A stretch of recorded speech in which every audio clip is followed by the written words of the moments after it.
और तमाम लोग जो आज के प्रेस कॉन्फ्रेंस में उपस्थित हैं और आप मीडिया के बंधु बहनों सभी का मैं तहे दिल से स्वागत करता हूं।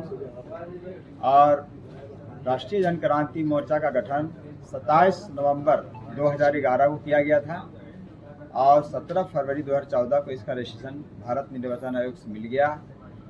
राष्ट्रीय जनक्रांति मोर्चा नाम रखकर राजनीतिक दल बनाने का मकसद यही था कि हम लोग भारत के हर कोने में अपनी पार्टी का विस्तार कर सकें, संगठन खड़ा कर सकें और सभी वर्गों के बीच जा सकें। आप देखे होंगे कि आज़ादी के बाद 1952 से जो भी आम चुनाव हुए उस सारे चुनाव में माइनॉरिटी का जो वोट है बहुत जागरूक वोट माना गया। इससे जागरूक वोट को है ही नहीं। अब जागरूक वोट को इस तरह से हाशिए पर रख दिया गया कि आज हम को कोई कहे न कहे हमारे मतदाता जो हैं भाजपा के खिलाफ जाकर वोट दे देते हैं, खाली पता लगाते हैं ना कि भाजपा को कौन हराएगा।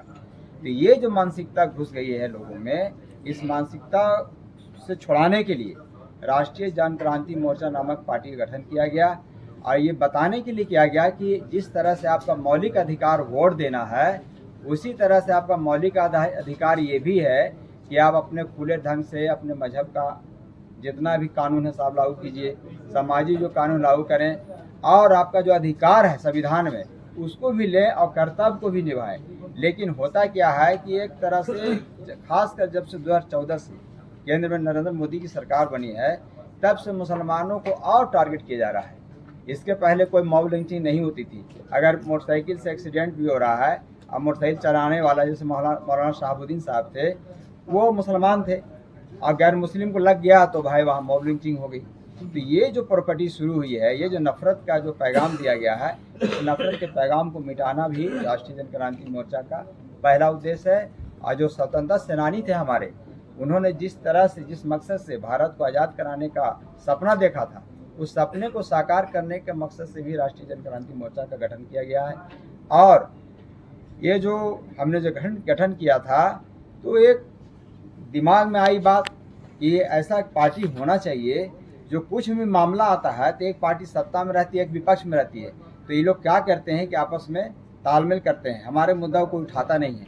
तो राष्ट्रीय जनक्रांति मोर्चा एक बैनर होगा जो किसी भी मजलूम के साथ जुल्म अगर हुआ उसकी आवाज़ बनेगा संवैधानिक ढंग से, लोकतांत्रिक ढंग से। ये अभी कोई पार्टी ऐसा नहीं करती है। अगर भाजपा का शासन है तो भाजपा वाले आंदोलन नहीं करेंगे, जेएमएम का शासन है तो जेएमएम वाला आंदोलन नहीं करेंगे। तो बीच में हम लोग बीच में दो चक्की के बीच में पिस रहे हैं। इस चक्की से पिसने से निकलने के लिए ये राष्ट्रीय जनक्रांति मोर्चा गठन किया गया है। और मौलाना मोबिन साहब जो हैं झारखंड के मंजे हुए एक राजनेता हैं और ये यकीन के साथ मैं कह सकता हूँ कि झारखंड आंदोलन में इनका अहम रोल रहा और भी जो सेकुलर पार्टियां रही उसमें भी रोल रहा। तो मैंने सोचा कि एक अच्छे किरदार वाले व्यक्ति को पार्टी का अध्यक्ष बनाया जाए जो सभी को बीच में जा करके अपनी बात को रख सकेंगे। इसलिए कि हम लोग वोट देते हैं सबको, लेकिन हमको कोई अध्यक्ष बनाता नहीं है जी, हम पर विश्वास नहीं करता है।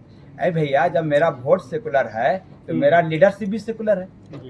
जब हम आज़ादी की लड़ाई में लड़ सकते हैं, मौलाना जो है फजल हक खैराबादी जो न्यायालय में जज भी थे और आलिम इमाम भी थे, तो जब वो फैसला कर सकते थे, अब आज़ादी की लड़ाई लड़ सकते थे, अब अंग्रेजों के द्वारा जो भी किया गया उनके साथ जुल्म उसको सह सकते थे।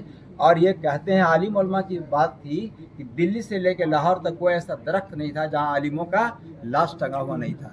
तो मैं उसी आलिम बिरादरी को राष्ट्रीय जनक्रांति मोर्चा का दायित्व सौंपा है, सदर बनाया है, ताकि मैं दीन और दुनिया दोनों में सुरखरू रहूं। यहाँ भी और वहाँ भी हम लोग कामयाब होंगे।